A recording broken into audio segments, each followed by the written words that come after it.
ഇഷ്ടമാണെന്ന് പറഞ്ഞിട്ടൊരു ആൽബമുണ്ട്. ഒത്തിരി പഴയ ആൽബമാണ്. പ്രഗത്ഭരായ ഒത്തിരി ഗായകർ പാടിയൊരു പാട്ട് ആൽബം ആണ്. ഒരു 10 പാട്ടുള്ള ആൽബമാണ്. അതിൽ ബിജു നാരായണൻ പാടിയൊരു പാട്ടുണ്ട്, രാജീവ് ആലങ്കൽ എഴുതി. ഇഷ്ടമാണെന്നാദ്യം ചൊല്ലിയതാരാണ്, അറിയില്ല ഞാനോ നീയോ, മറക്കാൻ കഴിയില്ല എന്നാദ്യമറിഞ്ഞതും അറിയില്ല ഞാനോ നീയോ, ആദ്യാനുരാഗാനമേ സ്വന്തമേ പിരിയില്ല ഞാൻ.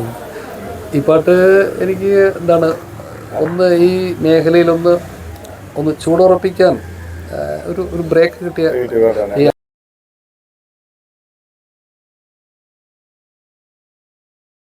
നമസ്കാരം. നമ്മൾ കാട്ടാക്കടയുടെ ചുറ്റുവട്ടത്ത് തന്നെ ഒന്ന് കറങ്ങുമ്പോൾ കാട്ടാക്കട വന്നു കഴിഞ്ഞാൽ നമുക്ക് കാണാതെ പോകാൻ പറ്റുന്ന ഒരാളുണ്ട് ഇവിടെ. മ്യൂസിക് ഡയറക്ടറാണ്, എൻ്റെ കാലങ്ങളായിട്ടുള്ള എൻ്റെ സുഹൃത്താണ് വിജയ് കരുൺ. അപ്പോൾ അദ്ദേഹത്തിന് ഇൻസ്റ്റിറ്റ്യൂട്ടുണ്ട്, അതായത് ഡാൻസ് പാട്ടൊക്കെ പഠിക്കുന്ന ഇൻസ്റ്റിറ്റ്യൂട്ടുണ്ട്, ആരബി സംഗീത അക്കാദമി ഉണ്ട്.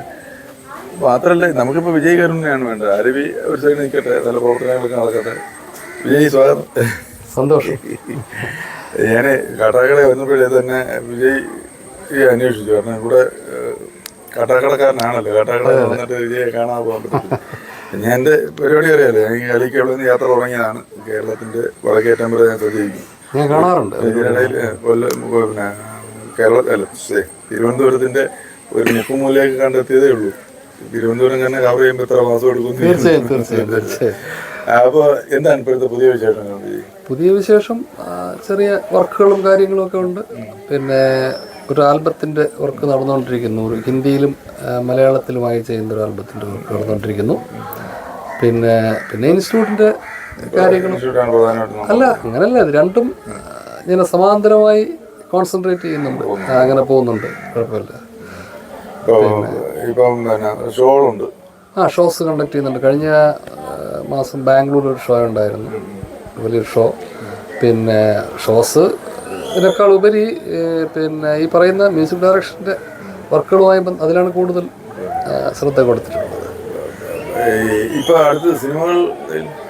സിനിമ അതായത് ഒരു 6 മാസത്തിന് മുന്നേ ഒരു പടം ചെയ്തു. കമ്പോസിങ് കഴിഞ്ഞിട്ടേ ഉള്ളൂ. അതിൻ്റെ പ്രാരംഭ പ്രവർത്തനങ്ങളൊക്കെ അറിയുന്നുണ്ട്.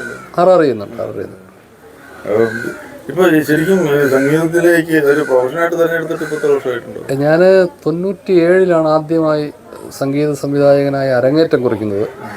നമ്മുടെ ജോണി ചേട്ടൻ എന്ന് പറയുമ്പോൾ ഒരേ സമയം തന്നെ കാസറ്റ് രംഗത്ത്, അന്ന് കാസറ്റായിരുന്നു, പ്രബലനുമാണ്, അതുപോലെ പിന്നെ സിനിമാ നിർമ്മാതാവും ഒക്കെയാണത്. അപ്പോൾ അദ്ദേഹമാണ് എന്നെ ഇൻട്രൊഡ്യൂസ് ചെയ്യുന്നത്.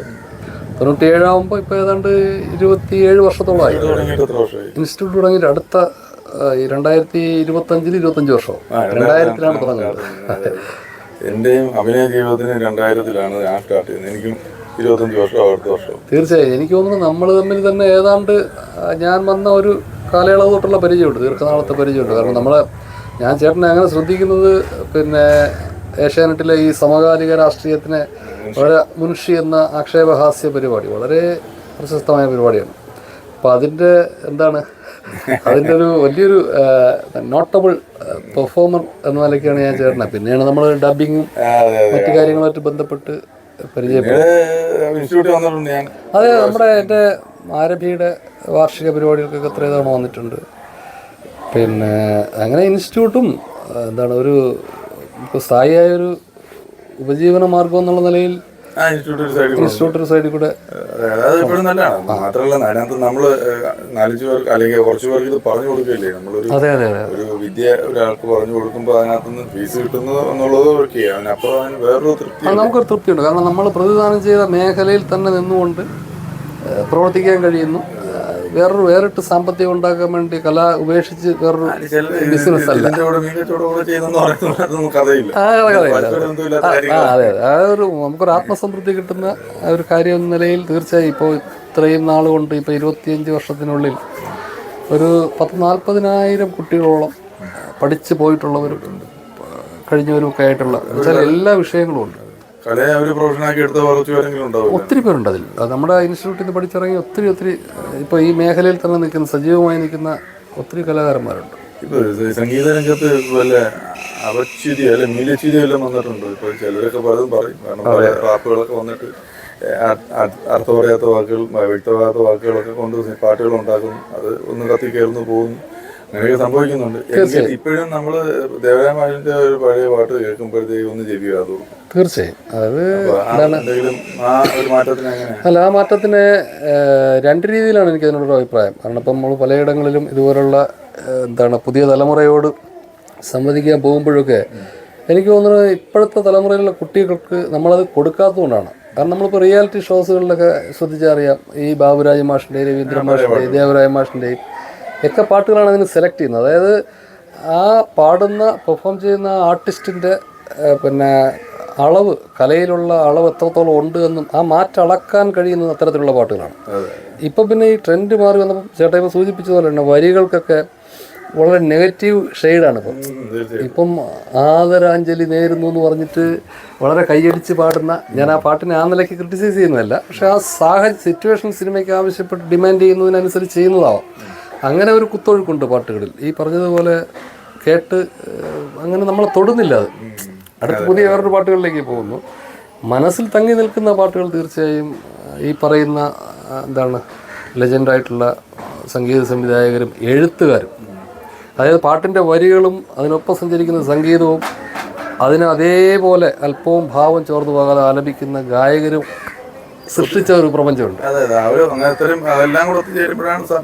ഇപ്പൊ ചേട്ടൻ നേരത്തെ പറഞ്ഞ ഒന്നി ശ്രുതി താഴ്ത്തി പാടുക പൂങ്കിലേ എന്നോ മലുറക്കമായി ഉണർത്തരുതേ. ഇതിപ്പോ ONV സാറും ദേവരായ മാഷും ജയചന്ദ്രൻ സാറും ഒക്കെ പാടിയതാണ്. ആ വരിയിൽ തന്നെ, ആ വരിയുടെ സംഗീതം ഉണർത്തരുതേ എന്നൊക്കെ നമ്മളിങ്ങനെ സ്വകാര്യമായി പറയുന്ന അതാണ്. അത് ചോർന്നുപോയി സത്യത്തിൽ. കവിത വെച്ചിട്ടാണ് അവർ മ്യൂസിക് ഉണ്ടാക്കിയിട്ടുള്ളത്. അതെ, ആ മ്യൂസിക്കിനനുസരിച്ചാണ് അവർ ഭാവം കൊടുത്തിട്ടുള്ളത്.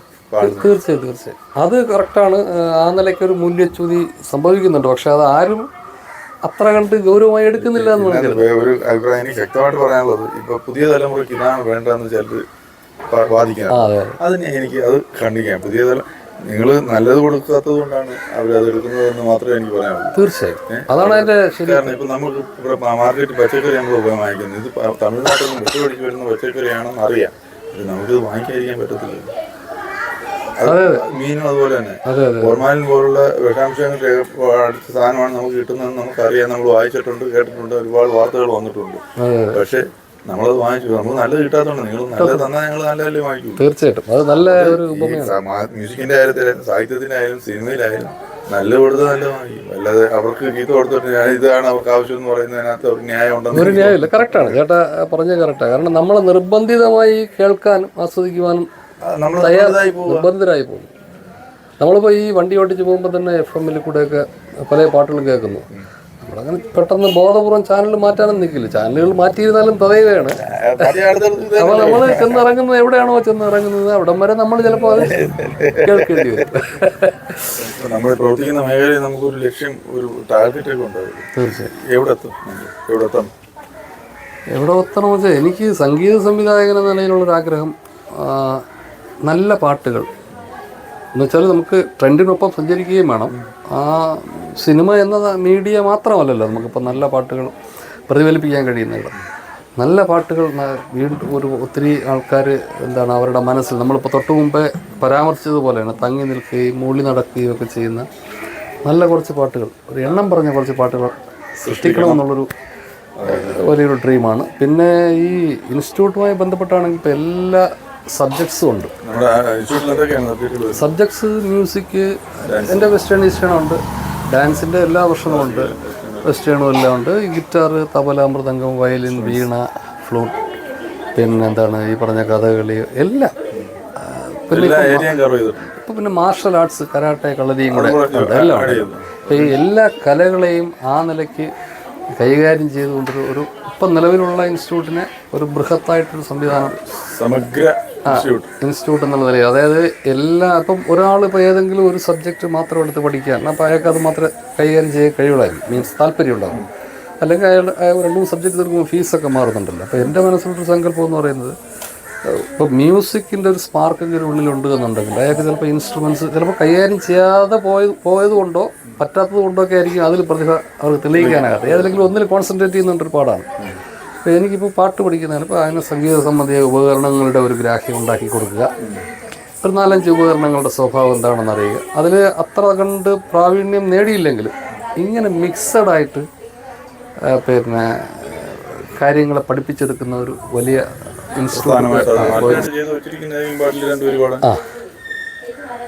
പ്രണയമുരുകിയൊരു പുഴയാകും താനെയാ പുഴക്കടലാകും, പ്രണയമുരുകിയൊരു പുഴയാകും താനെയാ പുഴക്കടലാകും. അടുത്ത വരിയിലേക്ക് പെട്ടെന്ന് ഓർമ്മ വരും. നമ്മളെ അതുപോലെ തന്നെ പുഴ കടലാവുന്നത് പോലെ തന്നെ ആരവിയും വിജയകരണവും അല്ലേ തീർച്ചയായും അങ്ങനെ വളർന്നു പോട്ടെ. തീർച്ചയായും ചേട്ടാ. അതിനിടയിൽ ഒത്തിരി നാളായി വയറിനൊക്കെ ഇപ്പോൾ ഞാൻ മാത്രം ആഗ്രഹിച്ചിട്ട് കാര്യമില്ല, കാരണം നമുക്ക് എക്സസൈസും ചെയ്യാൻ കാര്യമായിട്ട് കഴിയുന്നില്ല. അതുകൊണ്ട് പലപ്പോഴും ഇതുപോലുള്ള ക്യാമറ ഇതൊക്കെ വരുമ്പോഴത്തേക്ക് ഞാൻ അഡ്ജസ്റ്റ് ചെയ്ത്, പക്ഷേ ഫോട്ടോക്കൊക്കെ ആണെങ്കിൽ ഒരു നിശ്ചിത സമയം ഞാൻ നിൽക്കാം. ഞാൻ കല്യാണത്തിന് അതിനൊക്കെ പോകുമ്പോഴേ മോളെ കൂടെ കൊണ്ടുപോകും, ഇങ്ങനെ ഫ്രണ്ടിലൊക്കെ നിർത്തിയിട്ടൊക്കെ നിൽക്കും.